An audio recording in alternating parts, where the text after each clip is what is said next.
Hi there, this is Andre, and you are on the Market Innovation Podcast Show.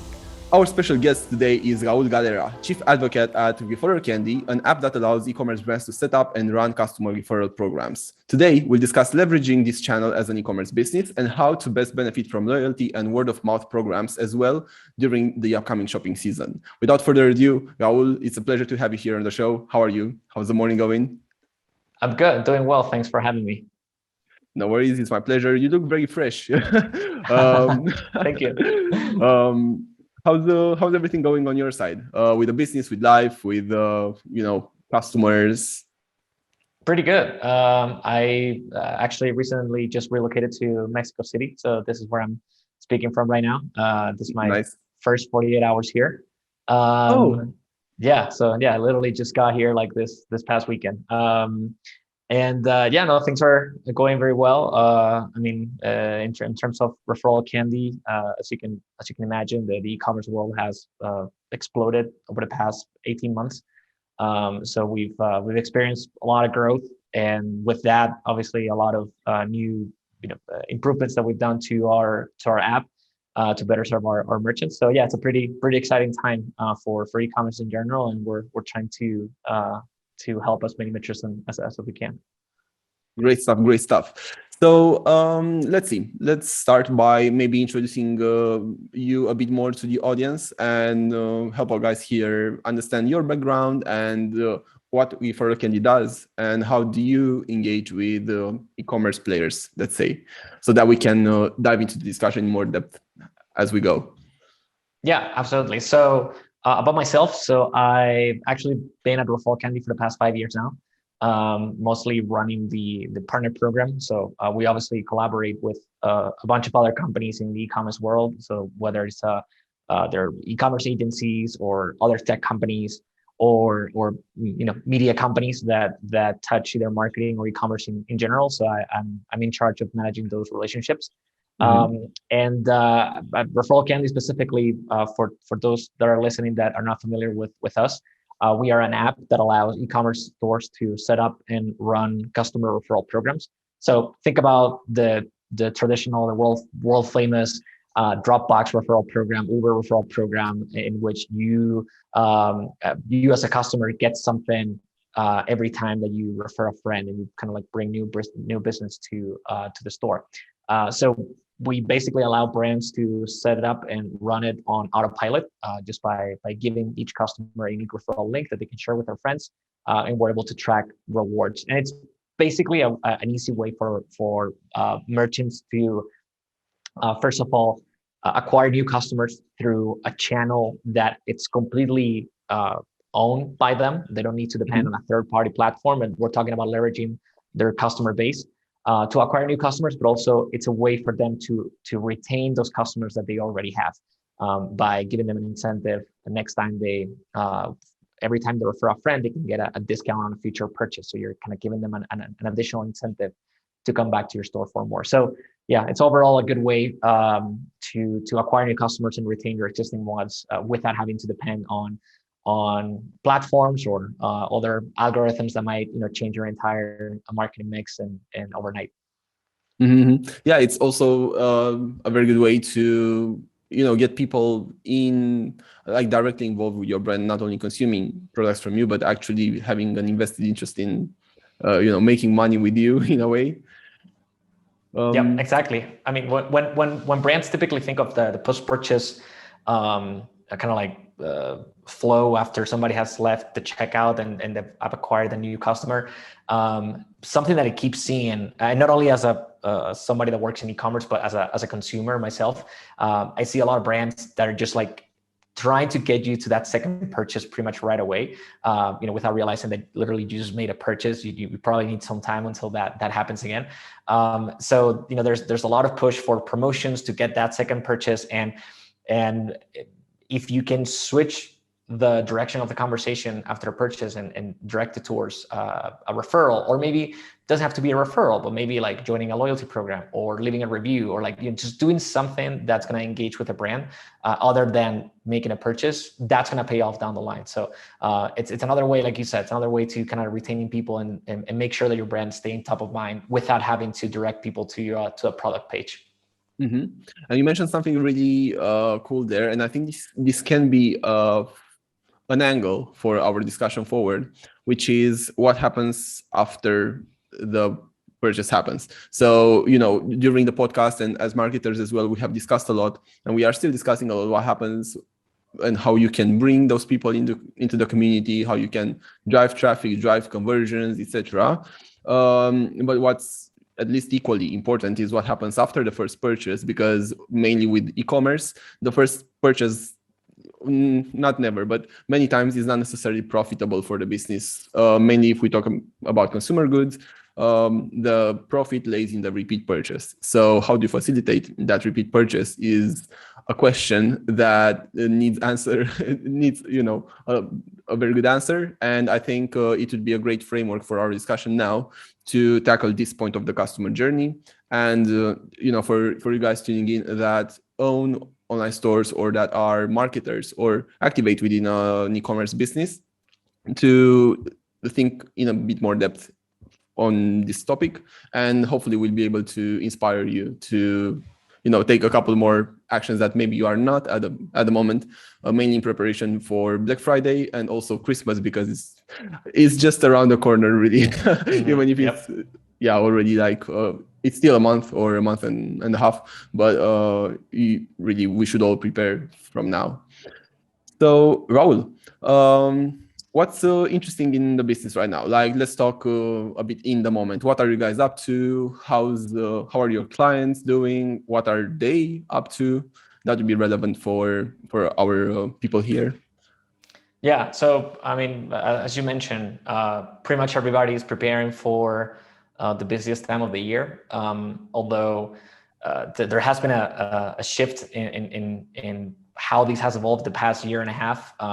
I mentioned this a lot, but I think it's pretty telling in terms of like how e-commerce has evolved in the past year and a half.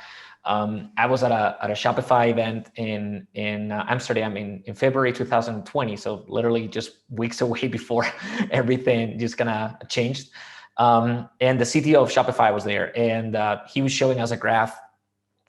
This is actually in his Twitter, so maybe you can maybe it's still published there. Maybe people can find it. But he showed us a chart that showed kind of like the peak in sales that Shopify was registering every single year in Black Friday and Cyber Monday. So you could see the entire year just kind of like flat, with kind of like the same level of traffic, and then boom, you see that hit around mid-November. And something funny that happened after that is that in April, so a few months later after this, he published the same graph and updated, obviously, for after kind of like the shift between offline and online, when a lot of businesses in March and April decided to go online so they could still sell to their customers. And they were registering, at least Shopify was registering Black Friday and Cyber Monday traffic every single day after mid-March. And so what's interesting is that now, I mean, last year we still experienced growth in that holiday season. So it kind of like gives you a sense of how big the e-commerce world has gone in just a year and a half. I read a stat that it just in a matter of weeks, e-commerce reached the level of market penetration levels that was expected for 2025, and that happened in April 2020, right? So what that means for brands is that there's a lot more competition now. There's a lot more brands that are selling similar products that are at least going after the same target audience. Consumers have limited budgets, so we need to, brands need to compete in a smarter way, and in terms of how they connect with those customers. As you mentioned earlier, the first purchase might not be profitable, so this is kind of it became a kind of like a longer term route for a lot of brands, right? Like that first purchase is just about getting that customers out the door and then convince them that your product's the best. And kind of like given different reasons so they can come back to your store. So referrals is one of them, but I always like to nail it down to having a good product. Nothing can replace having a good product and having a good purchase experience. If you don't have those two things in place, a loyalty program, a referral program, nothing's really going to change the fact that your customers are not going to be incentivized to buy from you or refer their friends, really, because nobody's going to refer a product that they didn't enjoy. So with that in mind, what our customers are up to these days is preparing for the holiday season, the business time of the year. And one thing in particular that we see is that they are making sure that their post-purchase flows are optimized, basically, that they have a clear path for those new customers that are going to acquire. They're probably going to acquire them through ads, or maybe these are customers that have been coming through organic search because they've been kind of researching products that they're thinking of buying during Black Friday and Cyber Monday. So they're kind of ready. So you need to have a plan for what are you going to do with those customers after they leave your store, and how you're going to get them to come back to your store. So we see multiple strategies there. Obviously, referral marketing plays a very important role there. That's what's on everybody's mind right now. It's how we make sure that those customers that we're acquiring for the first time are not just one-off purchase. And a question here, maybe for somebody that hasn't particularly considered this channel before, and they might consider tapping into it now, like in the near future. They might have a database. So, like some customers that have already bought from them. If they wanted to implement a referral program, could they leverage their current database, or is it best to start, as early as, obviously as early as possible would be best, but what are some constraints when you implement something like this, and what should you have in mind if you never did something like this before? Yeah, that's actually one of the main things that we recommend our merchants to do as soon as they start a referral program. It's notify your past customers about it, because the way a referral program typically gets announced is that, besides social media posts or maybe some blog post on your company blog to announce the new referral program, the main way that brands are acquiring, or I would say not acquiring, but they're turning customers into advocates or into ambassadors, is by notifying them after a purchase. So either by showing them a pop-up or sending them an email after a purchase and letting them know about the referral program and how they can sign up and how they can refer their friends. So if you have a database of customers that have bought from you, let's say, either from the beginning or at least in the past, 6, 12, 18 months, you should definitely email those customers and let them know about the referral program. The main reason is that they already know about your product. They paid for it, they used it. They've probably made some referrals. That's another thing that we typically tell our merchants about, is the fact that one of the reasons why you might want to consider a referral program, it's because you currently don't know how many sales are coming from referrals. And I guarantee you already have sales that are coming from referrals, because we, as consumers, we talk about things that we buy. We recommend restaurants, we recommend Netflix shows, we obviously recommend e-commerce stores as well, right? So if you don't have a referral program in place or a way of tracking where these people are coming from, you really don't have any numbers or any data that you can work with. And that's kind of like that's the main baseline. Notifying customers about your referral program, that's a key. Notifying new customers about the referral program as well, either right after the purchase or maybe after they've received the product, so they can kind of vouch for it better and they have a better understanding of how it works. That's a key. I would say that's the main channel to make sure that your referral program works. And this can also, obviously, for you guys doing already ads or stuff like that, let's say on Facebook and remarketing and all that jazz, or upselling and cross-selling email sequences, that's perfectly fine. Personally, I think that something like this can be integrated flawlessly within an already existing system, just like an extra thing. And as Raul, as you mentioned, just for, even if we only consider the tracking facilities that are very much enhanced by something like this, I think would be amazing. And also, it's a great tool to get insight into what your customers actually think, but not only by what they say, but what they actually do after they have used your products. And now I'm tempted to go in a bit geeky here, but we are talking numbers. We many times do on the podcast. So when looking at a referral program, what's usually, as marketers, we always look at the return on advertising spend, the cost per sale, all these metrics that are essential for any store or store owner. When it comes to referral programs, what's typically a referral commission, or how much do brands typically pay for referrals from your experience and from your clients? Yeah, so it really depends from one merchant to another. I would say that the main rule of thumb that we tell our merchants when they're first thinking about what kind of rewards they're giving to their customers and their friends when they're setting up the program. And remember, on the referral program, there are two parts. You have the advocate that needs to get something to incentivize that they actually go out and make that referral. But there's also a very important part, which is the friend. The friend needs to also get some sort of incentive because they're going to buy from the store for the first time. So if you can add some sort of discount or some sort of promo or free product or free shipping or whatever it is to the friend, that's going to incentivize them more to try out the product that they've been recommended from their friends. So once you have these two sides here, one thing that we typically tell our merchants to look at is look at your customer behavior. So are your customers buying from you on a somewhat regular basis? I mean, do you have a subscription business? If you have a subscription business, you should definitely give your customers either a discount or a free renewal for every friend that they referred. So that way you're making sure that they're staying with you. And just by making it automated, you're making sure that your customers, it's kind of like set and forget, right? They refer a friend, the friend makes a purchase, and then they know that next month they're not going to have to pay for their box. That might not be the case for a lot of brands that are not in subscription, but you might have a product that your customers are buying, maybe not every month, but maybe they're buying it a couple times a year.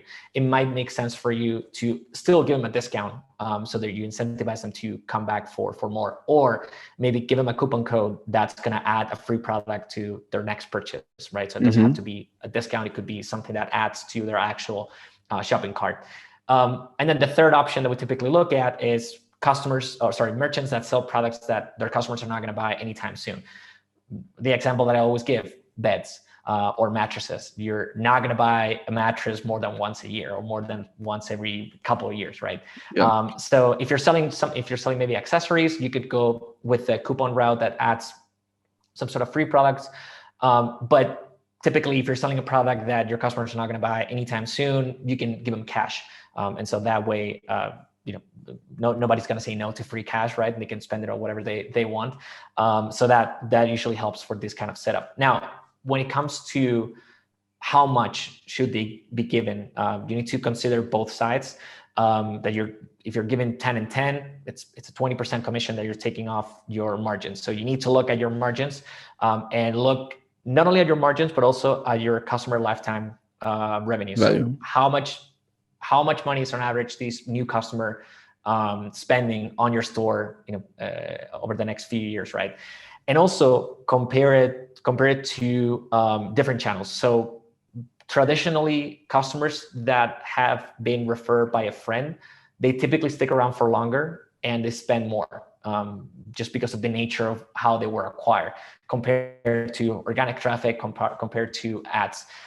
So it's all really a matter of kind of like looking at your own numbers and see how much you can afford to give, compared to how much are you paying for a new customer on Facebook ads. If you're paying $200, it might make sense for you to either match it, knowing that the lifetime revenue of that customer is going to be higher, or maybe just kind of play safe, right? And just go with kind of like the bare minimum for what you can afford in terms of your own margins. Something else that we typically tell our merchants to do, and again, this really depends on how well you know your customers, is what's the nature of those recommendations. In a lot of cases, when we talk about referral marketing, we typically talk about people that are referring their friends, their family, coworkers, people that are in the really close circle. And so in the majority of these referrals, the main driver of these recommendations is just the fact that you're going to provide something useful to somebody that you care about. So you're not going to necessarily do it for the money. You're going to do it because you're going to solve somebody's needs. So when thinking about what kind of rewards you want to set up, you might want to give more to the friend, who's the one that needs to make the first purchase and needs to be incentivized to spend the money, rather than the advocate, who's probably going to make the referral no matter what. So we've actually seen a lot of merchants that give a much higher reward or much higher discount to the friend than the customer that's making the recommendation. So like I said, it's all really about understanding your customers, what incentivizes them, and then kind of applying that to your program. Okay, very good point. So basically, it's pretty common to have products that are rewarded rather than being used as rewards rather than just percentages. Because now on the flip side, so my personal experience with these, or what I'm seeing with our clients and what they tend to be thinking of first, is having a cash reward. I mean, many times between we also have a couple of clients that do use sort of like some sort of cashback rewards, and they tend to be between 1.5% and I think up to 6 or something like that. But they are only for the person that makes the recommendation, not necessarily for the friend. But that is also because they have some other discount schemes for first-time buyers, for example. So yeah, this is for you guys that already maybe run something like this. Like, this can be a nice add-on if you already have a first-time buying discount, let's say voucher or something like that code. Then you can use this one to or some referral candy or something similar, like a referral program, to facilitate the part that you don't have covered already. Yeah, I mean, that setup that you described, it's typically what we see for affiliate programs. So when our customers want to, and I guess the main difference between an affiliate program and a referral program is that it's the nature of the advocates that are recommending your store. So in a referral program, like I said, it's typically existing customers that are referring their friends and family, so people in their close circle. When we talk about affiliates, the person that's making the recommendation might not necessarily know the person that's receiving the recommendation. It's probably somebody that has a blog or somebody that's, it's an influencer on social media. And so they are just like putting it out there, and people are taking this recommendation and making a purchase. So those are typically, we do see those kind of setups on Referral Candy, mostly for influencers. And yeah, they typically just the influencer gets some sort of, either a percentage of the friends or a percentage of the purchase that they've generated. It could be, like you said, anywhere between 1, 5, 10%, typically what we see. And they may or may not give something to the person that got the recommendation. But because the kind of like the bulk of the rewards typically fall on the seller, right? On the ambassador in this case. Cool. And I know before we started the live session and we went live with a podcast, you mentioned it would be worth us discussing some differences between or commonalities between word of mouth and then referral programs and potentially even affiliates. So maybe here you have some examples as well that you think are relevant for somebody that is considering this type of marketing channel. Yeah. So word of mouth, it's typically, we refer to word of mouth as the organic type of event that happens when somebody recommends something to a friend. So if I go and tell my friends that they should go and watch Squid Game, right? I don't know if Squid Game will still be relevant by the time that this episode's airing, but right now it really is. So if I tell somebody to go watch that show, that's word of mouth. I have no incentive, no financial incentive on telling my friends to go out and watch it. But I'm just doing something that I think is useful. I think they're going to enjoy it. And so I just kind of like let them know about it and tell them. And so that's what's behind all these, kind of like viral effects that we're seeing. It's just people talking about it in different venues, whether it's a group chat or social media or in person. And that's why I was mentioning earlier that that's kind of hard to track. Because you don't really know. If I tell my friend in person, having a coffee, or if I text somebody and tell them that they should buy X product, there's really no way for the brand to know where that customer is coming from, right? So typically it's organic, right? They just landed on the website. They happen to know the website. They landed there and made the purchase. So that's word of mouth, and that's kind of like the beginning of everything. Referral marketing, it's a series of marketing strategies.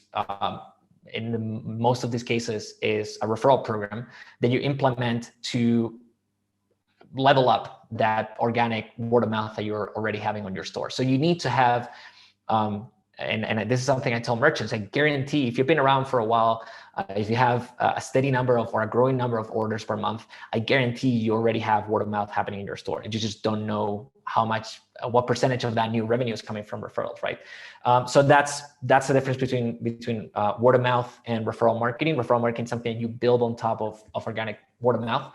And affiliate marketing is, what I just mentioned. It's slightly different in the sense that we're not talking about people directly referring other people in their network. It's necessarily, it could be bloggers, it could be people that are influencers on Instagram, or people that had just a platform where they can connect with an audience that follows them. Cool, Raul. So now looking at your current customers, maybe the ones that are super active or the segments of customers that you feel are becoming more and more engaged with your product specifically, where do you feel it's the biggest buzz? Like which industries or which types of products tend to look more and more at this type of channel? Yeah, so I mean, this is going to be a cliche answer, but I mean, we've seen referral programs work on pretty much any industry out there, especially those. I mean, it typically works well on those that have kind of like that viral component, right? That's something that you can just mention, maybe a physical component. So clothing, it's an industry that works extremely well. We've also seen that companies in the food and beverage industry, especially those that are selling on subscription, that actually works really well.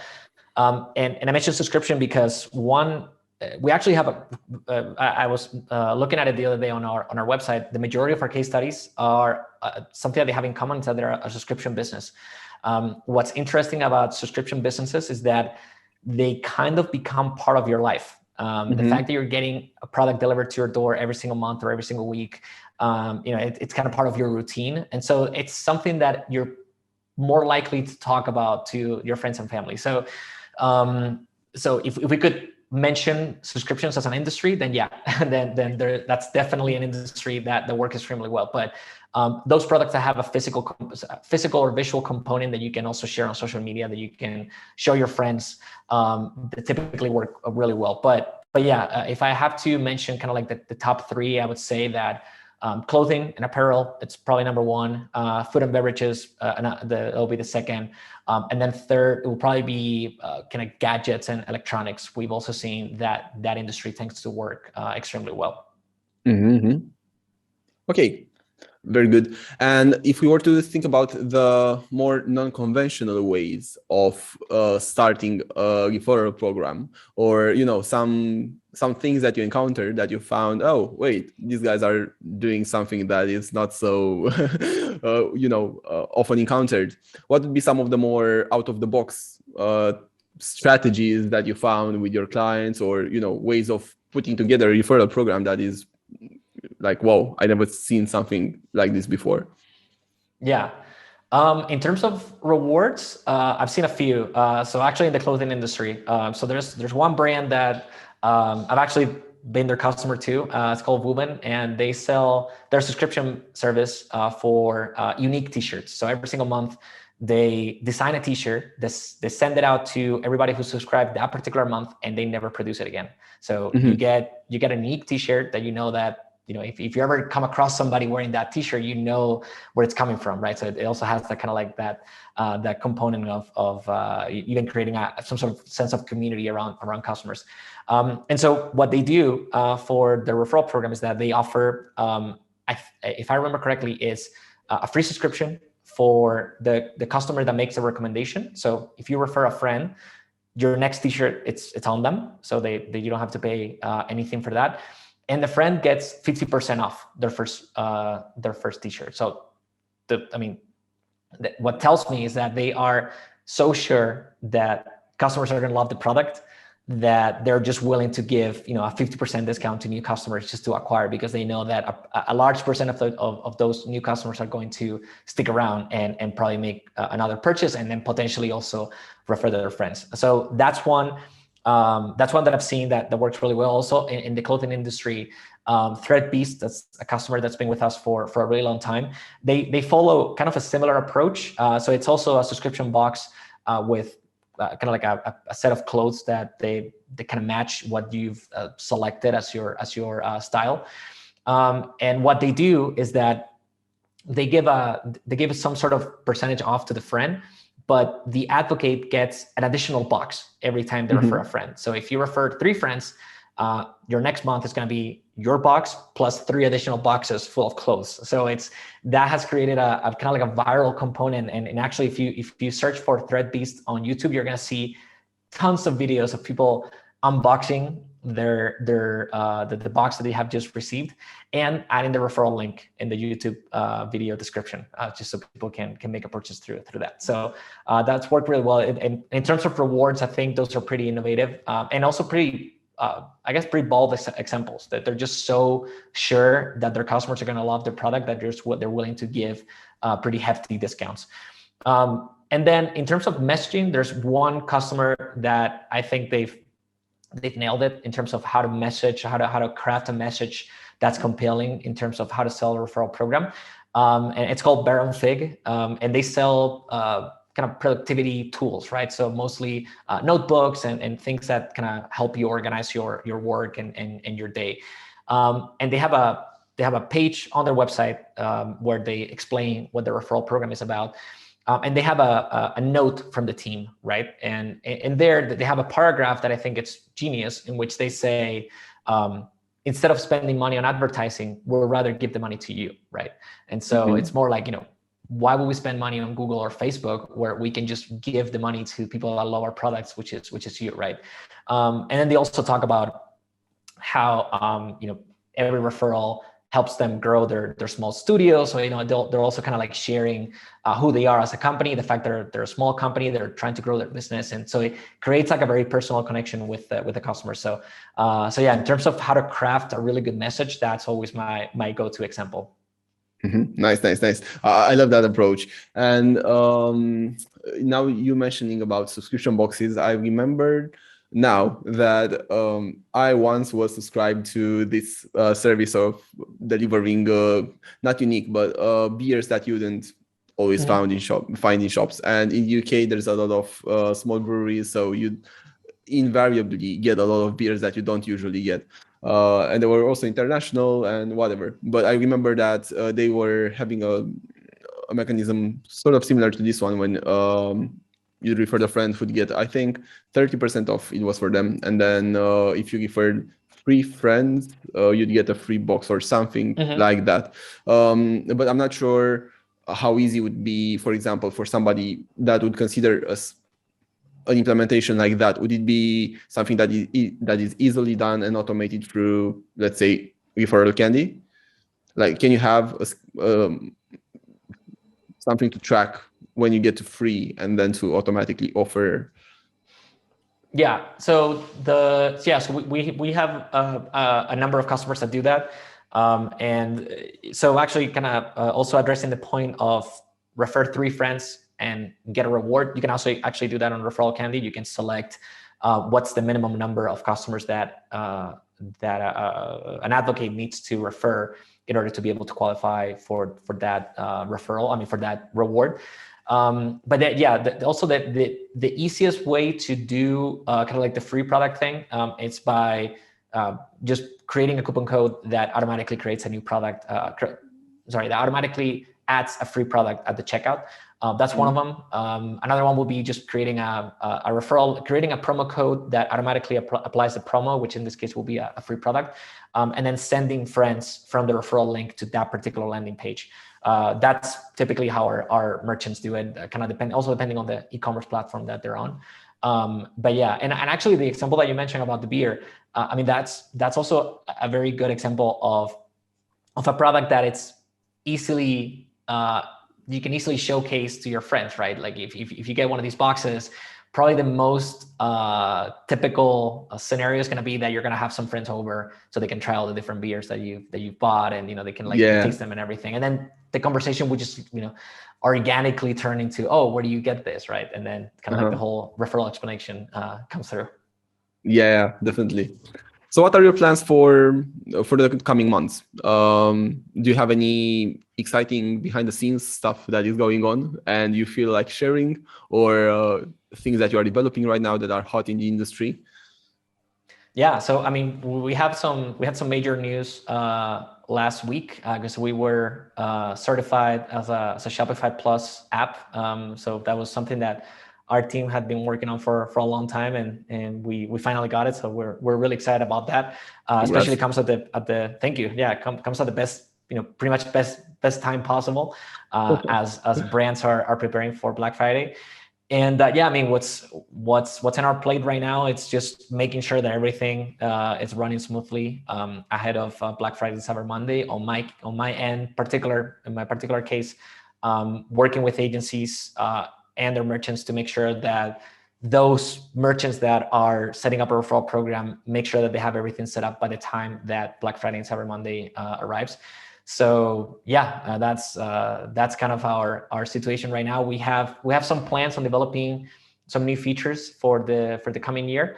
Right now, it's all in kind of like whiteboard discussions. So fortunately, I would love to, but we don't really have anything tangible to announce. But yeah, but as I mentioned earlier, we've had we've experimented such growth in the past year and a half that we need to obviously address it with new features and things that merchants are requesting. Mm-hmm. Super. Well, that's a very good problem to have. So absolutely, yeah, absolutely. Very cool. Super. So now, trying to wrap up our discussion and drawing the essence, what would be four points that you'd advise merchants that are looking at implementing a referral program that they should be considering, like top 3 things to consider when you are looking at launching a referral program in order for it to be as successful as possible?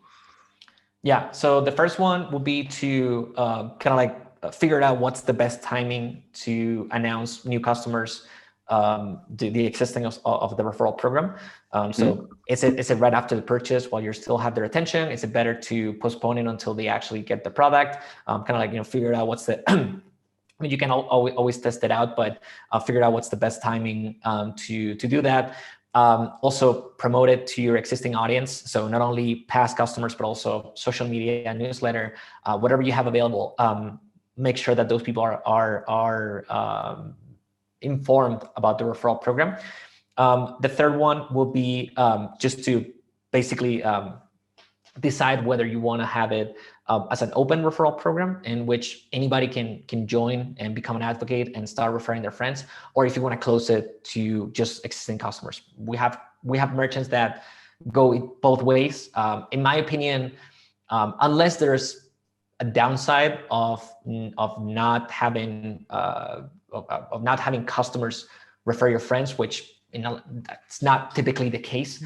I would recommend to have it open and have some sort of like call to action on your website, so website visitors can sign up for the referral program and get a referral link. I mean, think about if I land on a website that's selling a product that I'm not interested in, but I can get my friends a discount, and it's a win-win-win situation because the merchant has a new customer.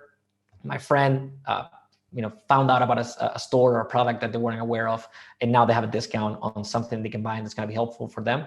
And I made my friend happy, right? So all 3 parts are happy.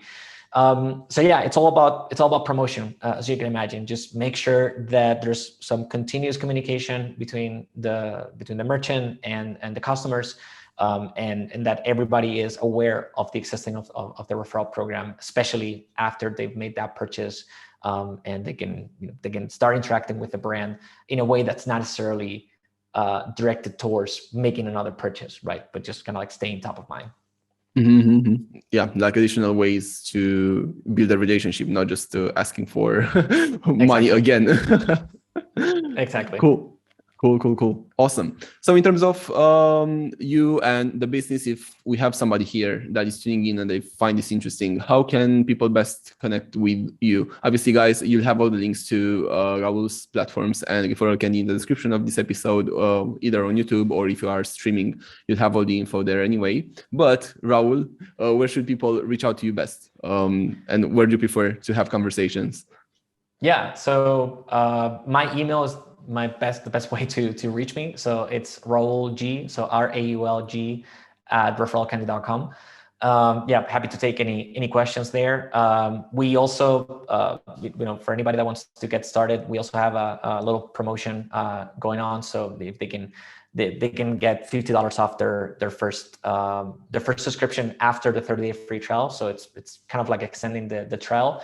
And it's on try.referralcandy.com/podcast for anybody that wants to try it out. But yeah, otherwise my email, I'm always happy to take any questions and continue the conversation there. Great stuff. Super. Raul, it was a great pleasure to have you today. This was a very exciting topic, and I think it was very timely.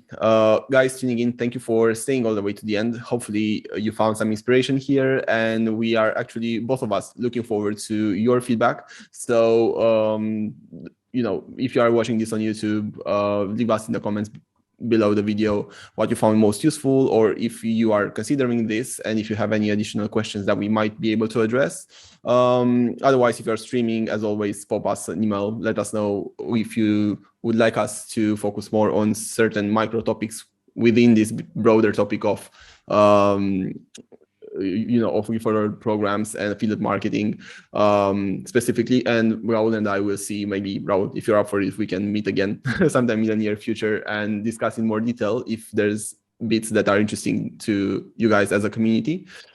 And until next time, Raul, thank you again for being on the show. This was a really nice evening for me, morning for you. Thanks for having me. A pleasure. And looking forward to hopefully meet again soon, maybe someday in person. Meanwhile, rock it with your promotions this season, and wishing you the very best of success with your clients and customers. Guys, you tuning in, rock your marketing for this period, because I know everybody's super busy during this time. So let's have a productive season so that we can chill out over Christmas. And until next time, have a good time, and looking forward to catching up soon. Cheers. Bye-bye.